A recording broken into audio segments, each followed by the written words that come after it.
you do that? How did you do that?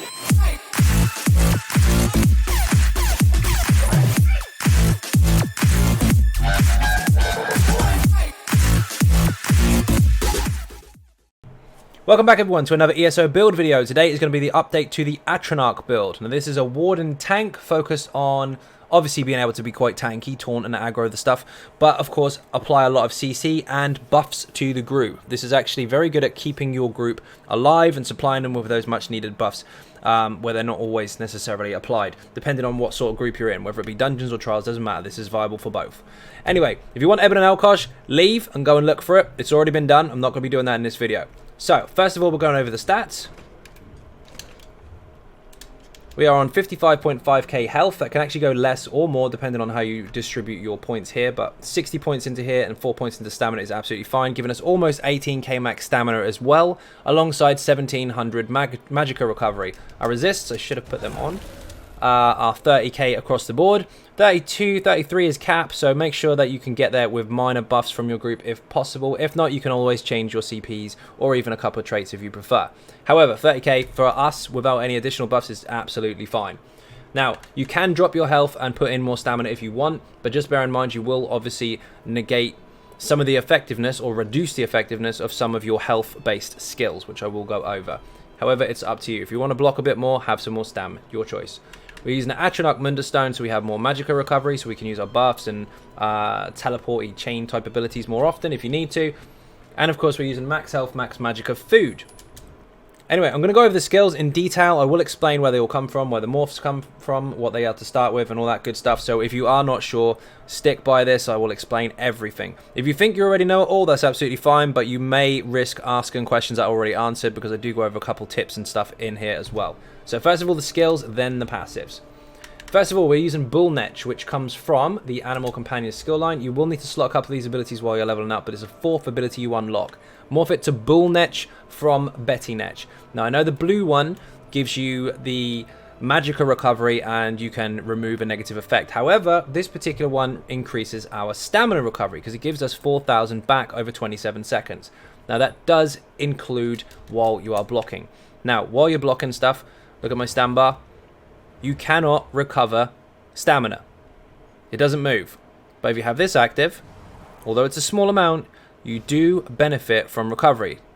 The Dragon Knight gets igneous shields and stuff like that, so you can spam Earth and Heart abilities and get stamina back. Us, we can use this. So it's really, really handy in oh shit moments, and especially when you're on your back bar as well if you want that extra recovery. It's really, really nice. So I would recommend using that one. You can use the blue one if you want, but I personally prefer this one. I used to use the blue one in one of the builds, I think the initial one, and now I use the green one. It's entirely up to you personally which one you prefer, but overall this has performed better for me.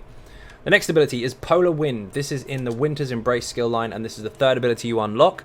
This is actually your main heal, which also heals another person. It starts off as Arctic Wind, and you morph it to Polar Wind.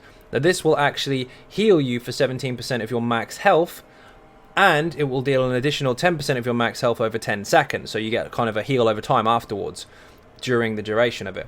However, a nearby enemy ally, the lowest health one, or the one you're aiming at, in fact, if you're clever, you can actually heal them, pay attention to this, for 17% of your max health. Not theirs, yours.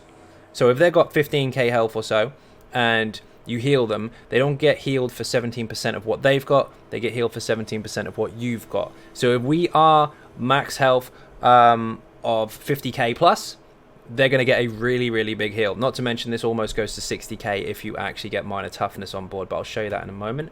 In fact, we'll wait for the passive, so that makes a lot more sense. But basically, this is your oh shit button, not just for you, but for somebody else as well. So you can kind of give them a sneaky, almost breath of life, if you like, except with the crit.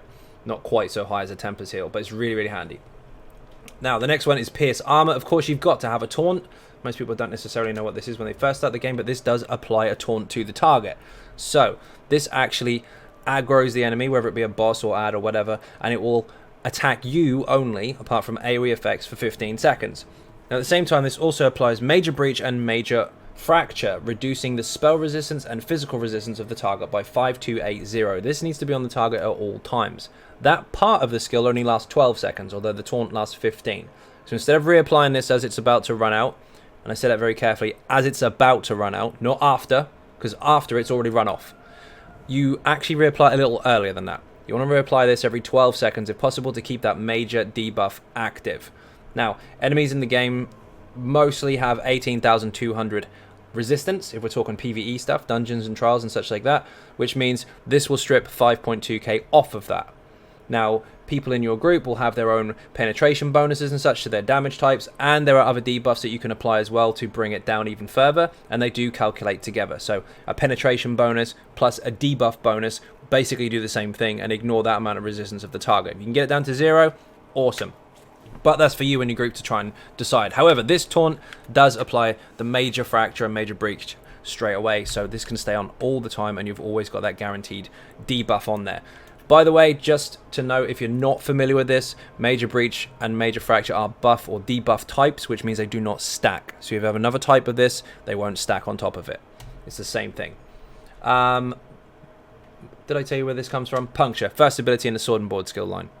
Now, Absorb Magicka, this is very, very strong indeed. This comes from the Sword and Board skill line as well, one hand and shield. Third ability you unlock, starts off as defensive posture, turn it into Absorb Magicka. Now what this does is very, very simple. See that coats my health? That doesn't give me a damage shield to all damage. What it does is it gives me a damage shield to magic projectile abilities. So any magic projectile abilities or spell projectiles that hit me, I can absorb 27k of it. At the same time, I will also heal myself for 17% of my max health. This is as powerful as this heal here, but all I have to do is take damage if this is active. Also, while this is equipped, you reduce the amount of incoming damage while blocking by 8%, and your block cost is reduced by 8%. So this is very, very powerful indeed. This is the kind of thing that you would use if you're up against perhaps Lord Warden or Raka or whatever boss you want that's got projectiles coming in. And every time you activate one of these, it will be consumed by incoming projectiles and heal you. You basically, as long as you can sustain, can't die while you're spamming this with magic projectiles coming in. It's very, very strong indeed, but just watch your sustain. Bone Surge, now this is very, very important. Now this comes from the Undaunted skill line. You need to get your Undaunted up via doing dungeon achievements and all that good stuff. But Bone Surge is more from Bone Shield, and what this does is this surrounds you with a damage shield. Now this one does protect you against all damage, and also stacks with the previous as well. So you can take the projectile, still heal, and still have a mitigating effect to all other damage. But the most important thing about this is that people need to take the bloody synergy. If they take the synergy from you, you will shield 3 nearby allies for 100% of their max health for 6 seconds, and they will gain major vitality, increasing their healing received. Don't forget, 100% of their max health for 6 seconds. Yeah, it's probably going to get knocked off straight away, but that's 100% of their health bar that they didn't take in damage, and their healing is received by a massive 30% for 6 seconds. So any heals that they take from other people or they apply themselves is boosted. You are protecting your group, and you're increasing their ability to stay alive once their health bar actually gets hit. It's really, really strong. Watch your sustain, however, because it is expensive. Now, the front bar ultimate. Now, you can have 2 choices here, really. Enchanted Forest is absolutely insane and borderline broken, in my opinion, but definitely utilize it as much as you possibly can. When you activate this lasts for 6 seconds. It drops an area of effect heal down. I don't think I've got enough ultimate to show you. I probably haven't. We'll run over to the skeleton in a second and get some. But basically, this will give you an area of effect heal that heals once a second for 1.6k over 6 seconds. But it has an initial heal as well, so a big burst to the most injured friendly target. So if someone's really, really low amongst the group of people that are getting healed from this, they'll get the biggest heal. If it's you, you'll get the biggest heal. You see where I'm going with that? But once a second, they will get a heal, a heal, a heal, a heal every second for 6 seconds. And if they're really low health, if they're under 50%, for each person under 50% health, when you activate this, you will gain back 20 ultimate. So if you hit 6 people with this, yourself included, and everyone happens to be under 50% health at the time, you'll get 120 ultimate back, meaning you can use it straight away. It's disgusting. It's only 90 ultimate. It's really, really, really cheap. However, let me see if I can show you what it looks like. It's quite shiny. Gets in the way a bit, but it's very, very powerful. How much ultimate do I have? Not enough. We won't spoil the ice stuff bit. Oh, nearly. We'll build it up real quick. Now remember, ultimate gain from light and heavy attacks. 1 light attack or 1 heavy attack will give you 3 ultimate a second for 8 seconds. All you have to do is light attack and you'll get that generation for 8 seconds. Blocking and taking damage and stuff also applies. But basically what this looks like is this. Anyone inside that gets healed will be healed once a second for 6 seconds, and so will you. And if they're below 50%, you will get 20 ultimate back for the privilege. So you can, like I said, in some situations, spam it. Now, this comes from the green balance skill line. This is the ultimate that you unlock at level 12 of this skill line. And you start off with Secluded Grove, but you want to morph it into Enchanted Forest. The other morph is actually a stronger heal, but you don't get the ulti back, so it's not so easy to spam. Now, an option for swap outs is you can use Shield Discipline, which starts off as Shield Wall in the Sword and Shield skill line. And what this does is this will allow you to block for free, ulti cost obviously, but it will block for free, no stamina cost required, for 7 seconds, and all of your one-hand and shield abilities are reduced to 0 cost. Basically, your taunt, which you can just taunt loads and loads of targets, or your Absorb Magicka, any of these abilities will cost you nothing, and so will your block and your move full speed. That is a bit of an oh shit button for yourself if you really need to, but I personally prefer this for most situations because you are protecting your group. It's really, really strong. But the choice is yours. Back bar. We have Ice Fortress. Now this is from the Winter's Embrace skill line. First ability to unlock. Now you start off as Frost Cloak, which gives you a major ward and major resolve, increasing your physical and spell resistance by 5280 for 24 seconds. But morphing it to Ice Fortress will also give this buff to other people within range as well. Anyone within 8 meters range, so we're talking squishies, melee DPS, possibly mag DKs, possibly mag plas. Who knows about other classes? Definitely stamina users, especially if they're not using a bow setup. So you can actually give them a bonus by giving them that much needed resist bonus that they may or may not have in their own arsenal. They don't have to slot a skill for it. At the same time, just for having this version, by the way, you will actually gain minor protection to yourself, reducing all damage that you take by 8%. This is like a built-in circle of protection for yourself. It's really, really strong. But the range is 8 meters. So it looks like this. And people within 8 meters, so within this area here, will actually get the resist buff as well. So it's very, very good. Make sure you keep that up at all times, especially if you are the one protecting your group. Hence why I said this is a buff setup. Now, the next ability, you must have one Destruction Staff ability on your back bar for your Ice Staff to work as effectively as it's supposed to. I will get to that in the passives, but I use Crush and Shock on this bar to do long-range interrupts, although you don't have to use this skill if you don't want to. This comes from the Destruction Staff skill line. Like I said, any ability will do. Even if you want to use Ellie Drain or something like that, you can put this on there instead. It's up to you. Okay, next ability is Lotus Blossom. This comes from the Green Balance skill line. This is the 4th ability you unlock, and it's called Lotus Flower to start with. Morph it to Lotus Blossom, and this will actually give you a number of different bonuses. But above all, this will turn your light attacks into heals. So if you hit something with a light attack, you'll heal for 1.5k health, which can crit, by the way. Failing that, if you don't have the low health and somebody else does, it will heal them instead. Also, a fully charged heavy attack will actually restore 4.5k health to you or a nearby ally for 20 seconds. It's really, really nice. Now, also this grants you Minor Prophecy, increasing your spell crit, which means any abilities for heals and stuff like that that are based off of Magicka, like this one is, so is our ultimate as well on the front bar, and so is our Polar Wind. All of these can actually benefit from this and have a higher chance to crit. So that's very, very useful. Keep this up as much as possible. And of course, we are going to be light and heavy attacking. We'll do light attacks to keep the ultimate up if you really need to. But above all, you will be heavy attacking to keep your sustain up. Now that means your Ice Staff or your Sword and Board. Either light or heavy attack will boost it. The next ability is Frozen Device. This is in the Winter's Embrace skill line. It's the last ability to unlock, so it does take some time, but this is a mental skill. This is like the Dragon Knight chains with a twist. Instead of the typical chain where it pulls them into you and that's it, and sometimes they run away, so you've got to talons them up afterwards, this actually immobilizes them when they get to your feet for 3 seconds. So it acts as a pull-in and a talons at the same time. Also, it does frost damage, which is meh, we don't do that much damage anyway, but the enemy is also effective with Major Maim, reducing the damage that they do by 30% for 4 seconds. So they come to you, they're teleported, they're stuck on the ground, and they do less damage all at the same time. Now there's a little bit of a tip for this as well. Basically the portal goes on the ground, anything that stands in it comes to you. Then it'll disappear. You can actually activate 3 at once, which is why we want high mag recovery, because otherwise we'll run out too quick. But they last 36 seconds until they are used. So you could know that there's an enemy spawning there in 10 seconds time or 20 seconds. Another one here. And another one here, you can just go about your business. When they spawn, they'll come to you. See what I mean? You can preempt them, you can plan where you put them beforehand, and it's a lot less stressful. Again, massive debuffs when they come in. Immobilized and Major Maim at the same time is disgusting.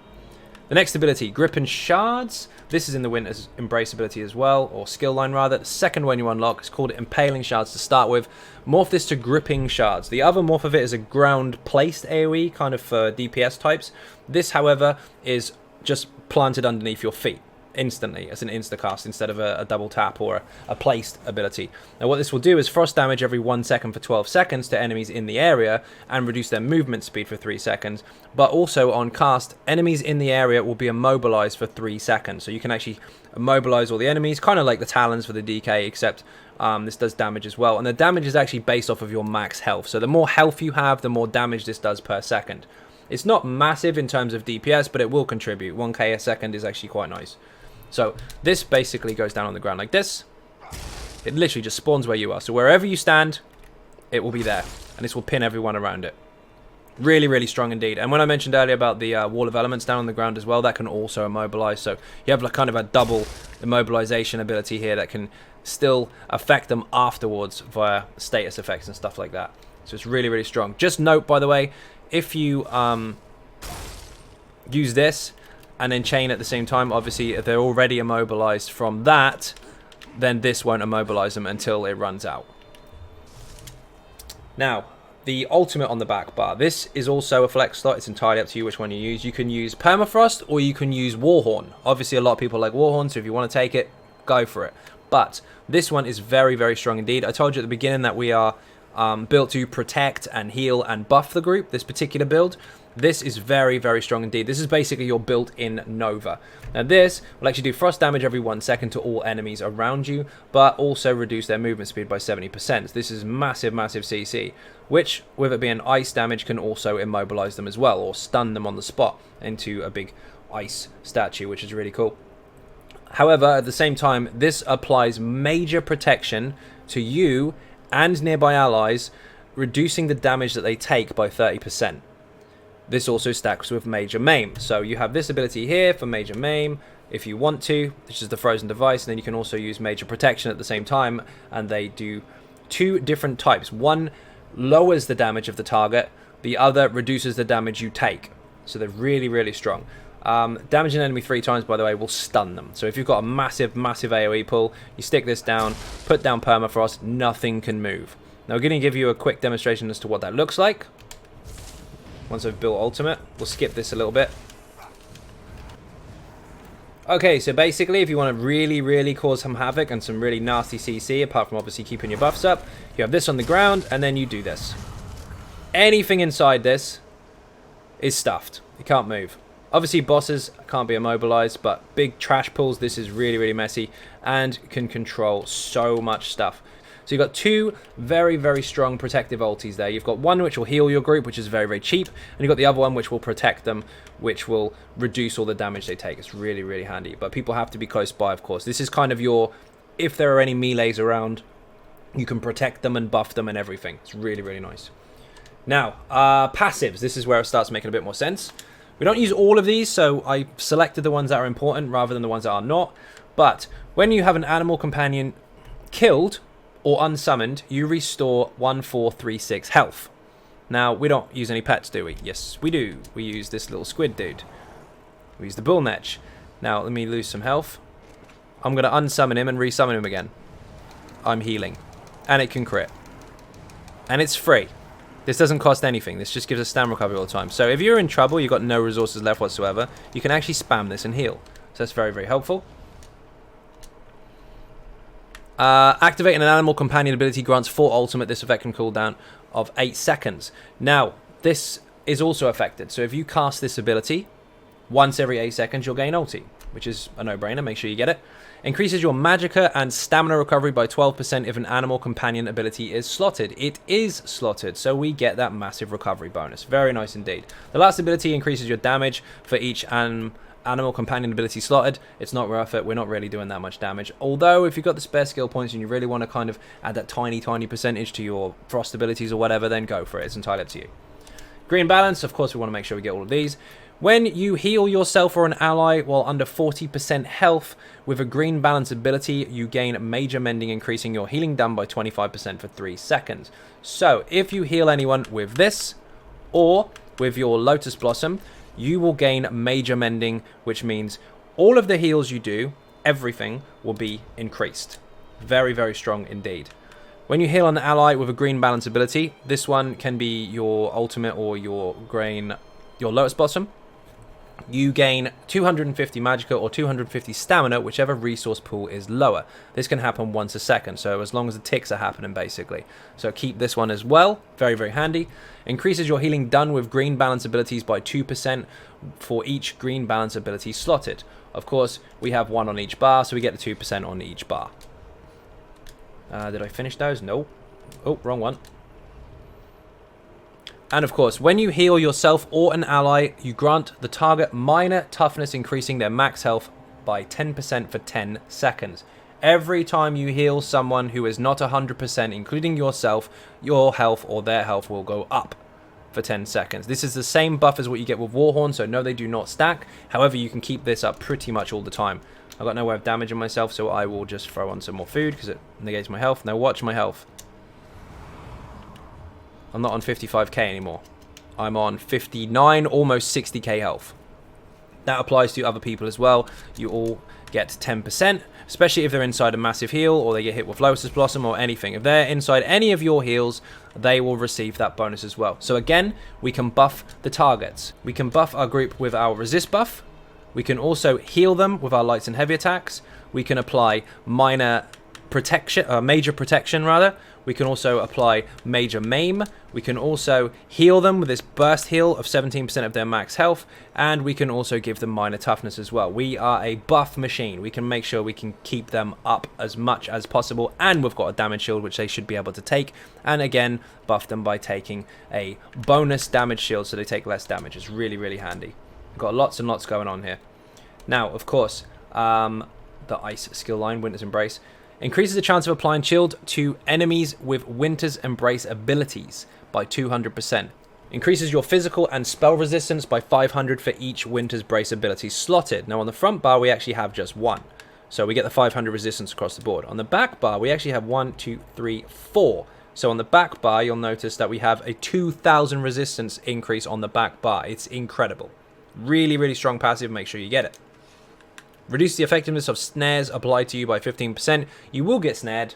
This reduces the effectiveness of it. Simple as that. There's no complication behind that passive. Make sure you get it as soon as possible. Increases your magic and frost damage by 3%. That is a bit meh.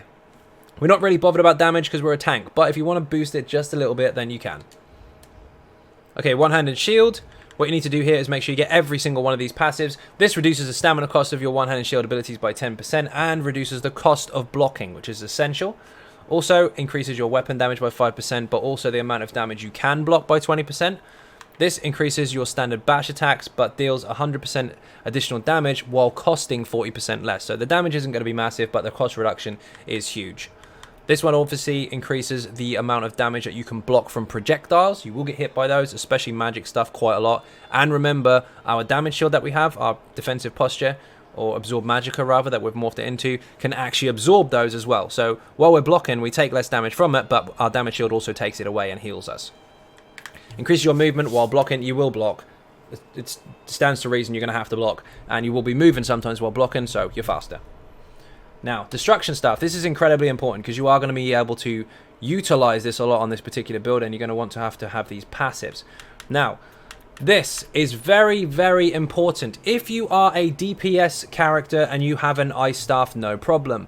But if you do not buy this passive, because a fully charged frost staff heavy attack will taunt the enemy.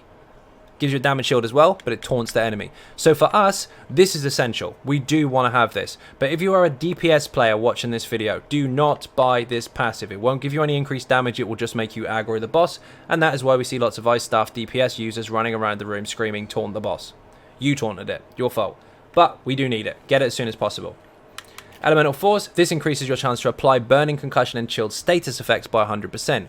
We do have an increase to our Winter's Embrace status effect chances.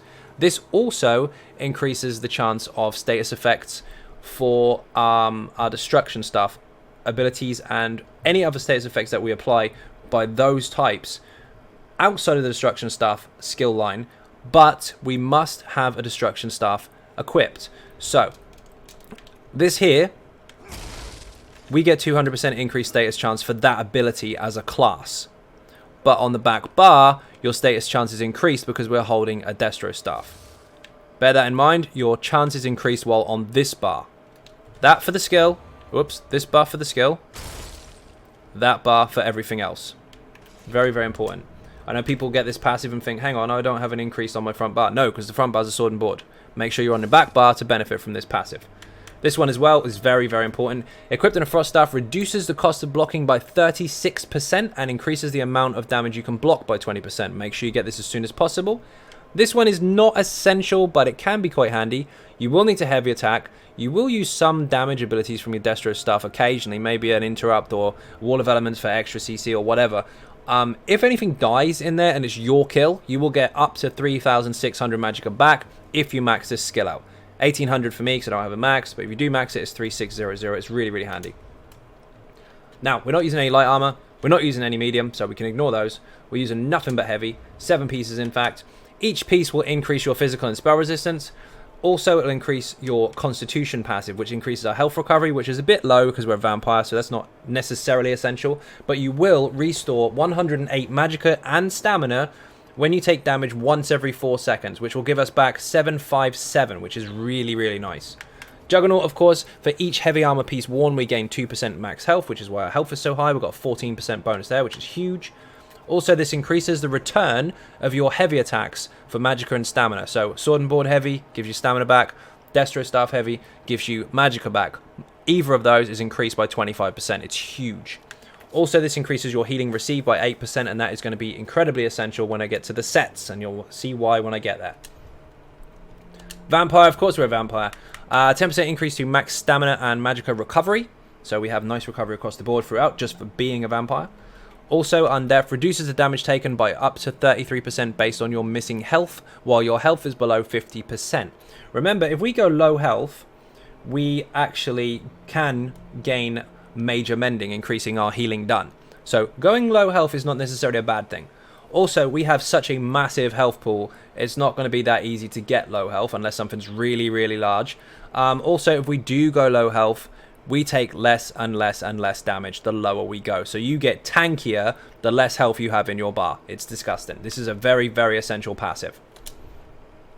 Fighters Guild, do get this one. You don't really need any of them unless you want Circle of Protection, of course, for your group, so you can put down a circle and they take less damage and have more stam recovery. But above all, this one here. If you kill Undead, Daedra, or Werewolf, you will get 9 ultimate back. You have to be the one with the kill and blow. Sometimes that happens. If it does, you're rewarded. You don't have to get it, but it does count. Undaunted, this is essential stuff. You will need to take synergies, and if you do, you'll be rewarded with almost 2.5k health back, 700 stamina, and almost 400 max magicka back. That is because you will get 4% of all resources back every time you take a synergy. Doesn't matter if you take 1 synergy or 5 synergies, each one will give you 4% back to your entire pool without a cooldown.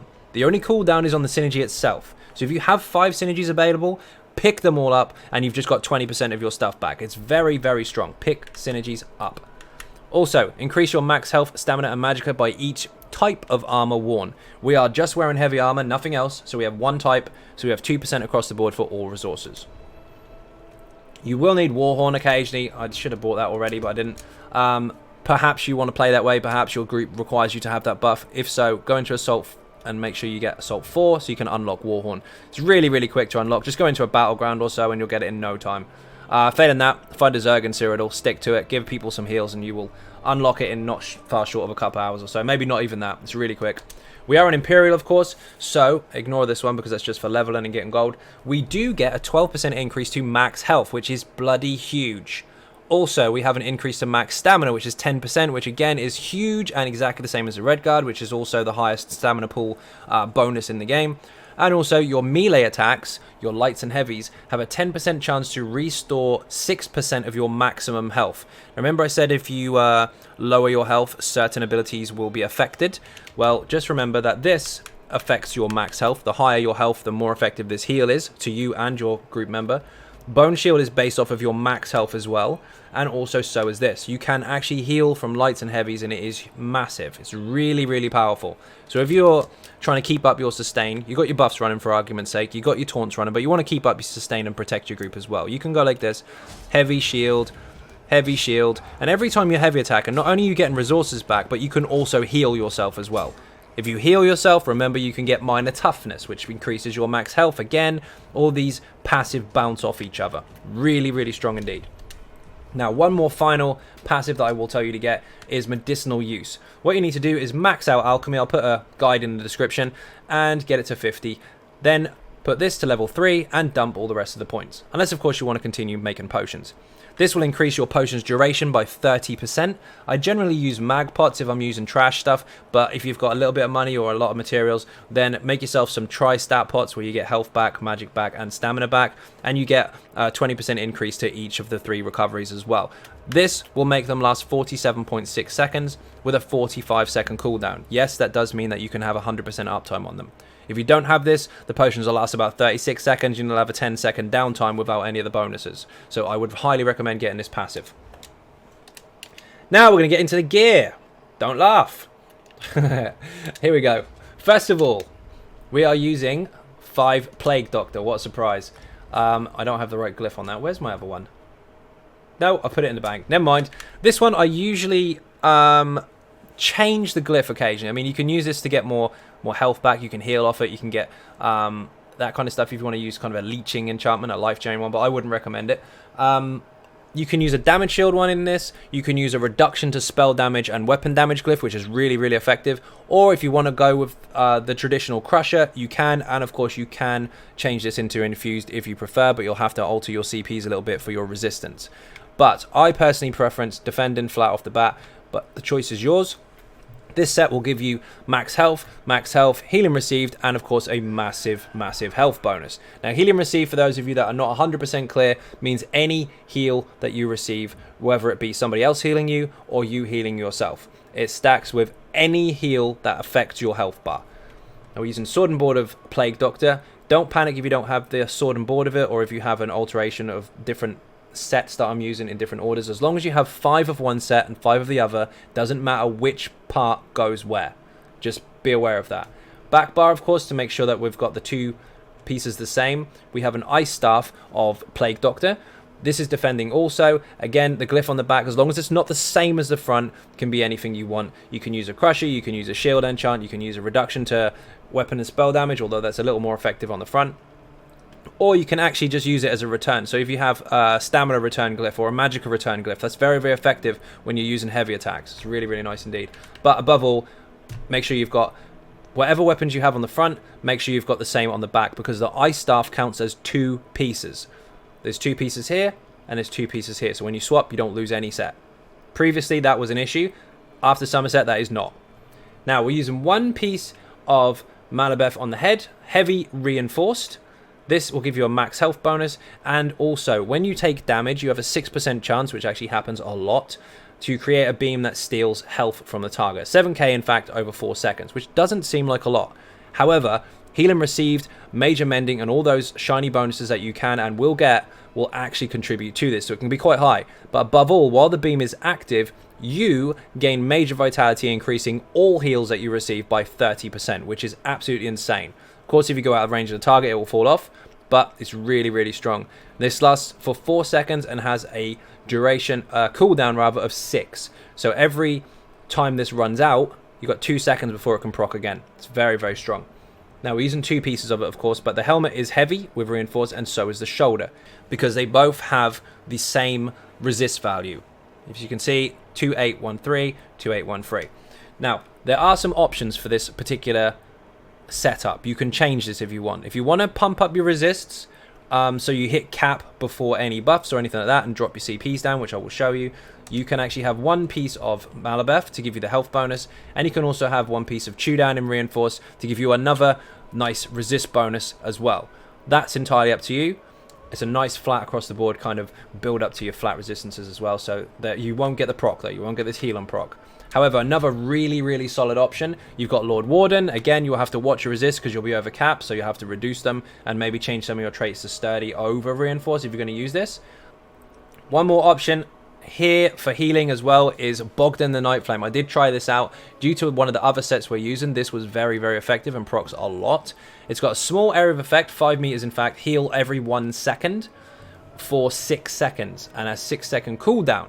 Now, what this does is every heal that you do to you or somebody else has a 5% chance to fire it off. You'll make a little totem on the ground, heal, disappear. Now, the difference is, obviously, if you've got one target, this may not proc so often. If you've got lots of targets and there's lots of heals going off, this can actually be very effective. So in big ad pools and stuff like that, this is really strong. Also, another option to protect your group with is the Troll King. I had tested this a lot.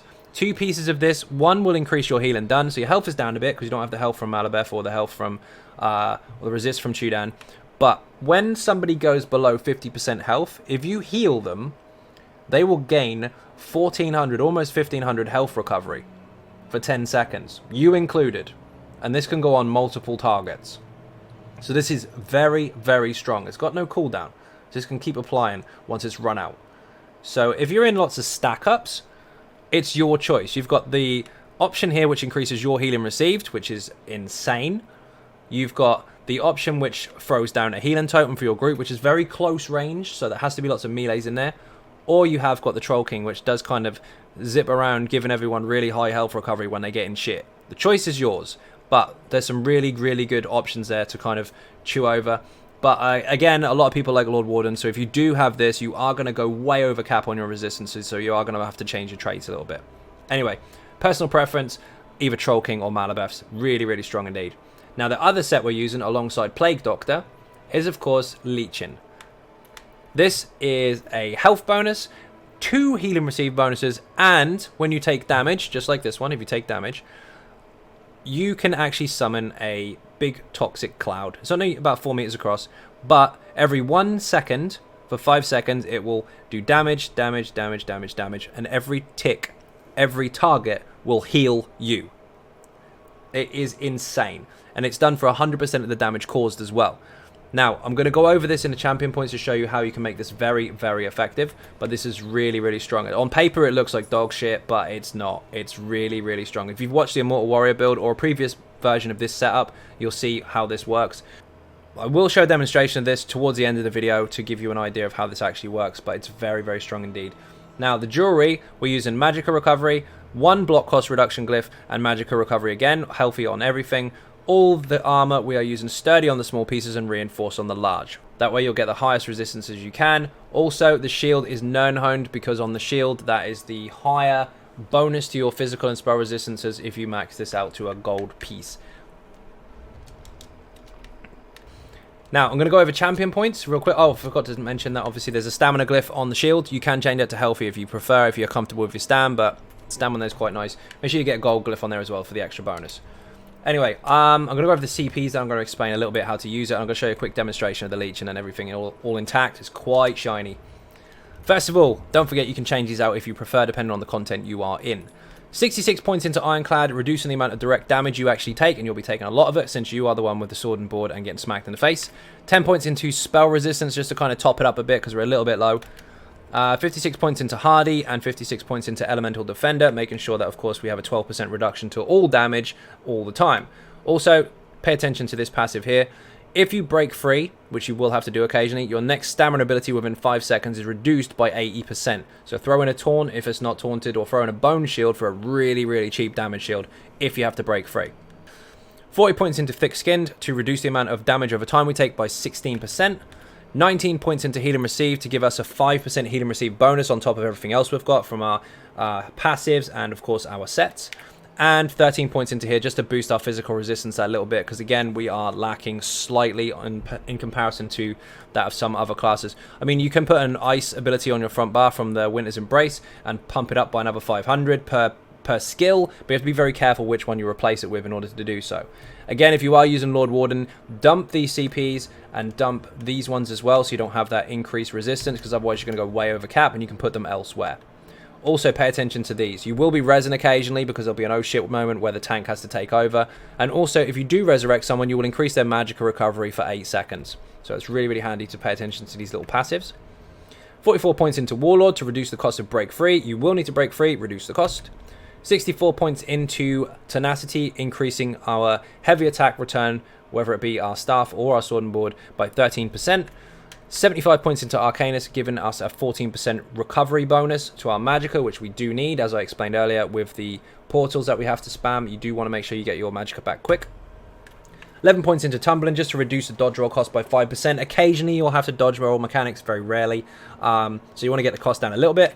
And of course, 66 points into Shadow Ward, reducing our cost of our block. We are using several sturdy traits. We are using this passive as well. And we're using 1 block cost reduction glyph.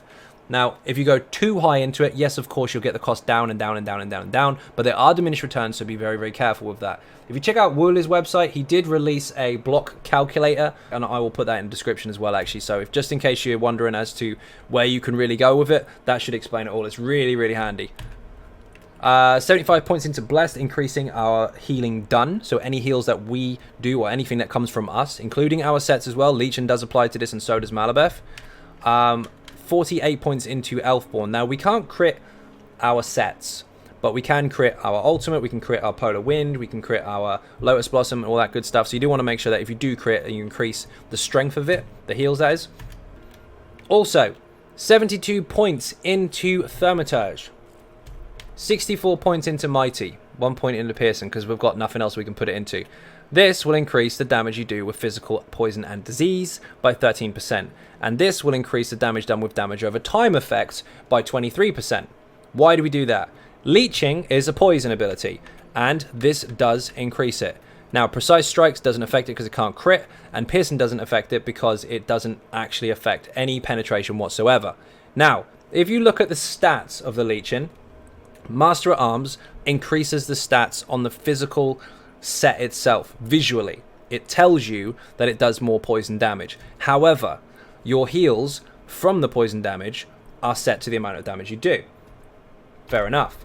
But if you put it into Thaumaturge, although this visibly shows you a difference, this actually does a difference. Thaumaturge increases the heals done by the damage done by a shit ton. Now on the Almost Immortal Warrior, which is another build using the Legion as well, the comparison between the two, this increased my heals on the Legion by basically making each tick with Major Mendon do 1885 per tick per target. This made it do 2285 per tick per target. In actual testing, this was more beneficial than this, regardless of what the stats on the physical set say. I think the set itself says it's direct damage, but it does actively affect as a dot, which it should do because, let's face it, it is a damage over time. It's a durated effect, so it does actually affect it. If you're not convinced with that, go and test it yourself, you'll see. Whether they change it at a later date or not, I don't know, but the initial testing from it, from the previous setups of the builds, are still correct. So this will give you massive heals from your Legion. Now, just to recap over how this all stacks up. If you take damage, you can proc this and increase your heals. If you take damage, you can do damage to a target and heal. If you have loads of healing received, that boosts this. Not physically on the stats there, you won't see it there. It will only be in effect when you actually receive it, but it increases it a lot. You also have healing received here, and of course we have lots and lots and lots of health, because two things. One, we want to make sure we can take damage. It's going to be our face that gets hit. Two, we have abilities that scale off of max health, so the more we have, the stronger they are, including our own damage shields, and of course our heals to other members of the group. Very, very strong indeed. Now I'm going to give you a quick example of how the Legion and everything works together, and then we will go after that. Right, Hellra. Any heals that we get from ourselves, including the Legion, does proc minor toughness. So, for example, there, I'm going to drop my heals and just receive heals from the Legion. You can see how it's really hard to die, but you can see my buffs there. Minor toughness is on. It's got 6 seconds left. There it goes. The dude with the sword is just standing there looking poncy. Now, let's give an example here. We got everything? I think so. Look at that. Filthy. Keep your resist buffs up. Keep Lotus Blossom up. You're never going to have to tank this much stuff. Just a disclaimer.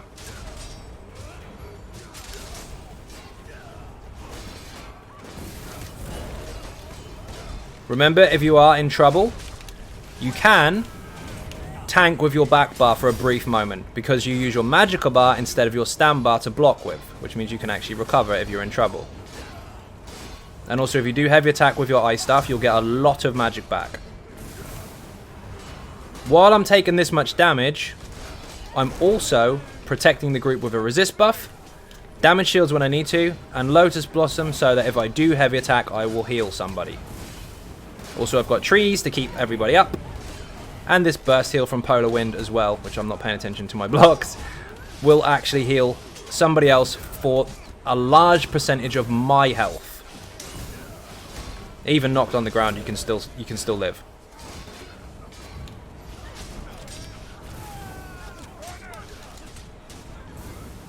You can see how quick it is to get your stamina back just with a couple heavy attacks.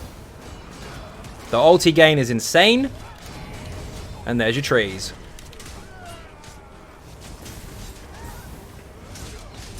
Actively, when you're tanking a boss and stuff like that, you never get hit this often for this long. And the majority of my heals are actually coming from the leech and firing off. Anyway, let's jump off a cliff.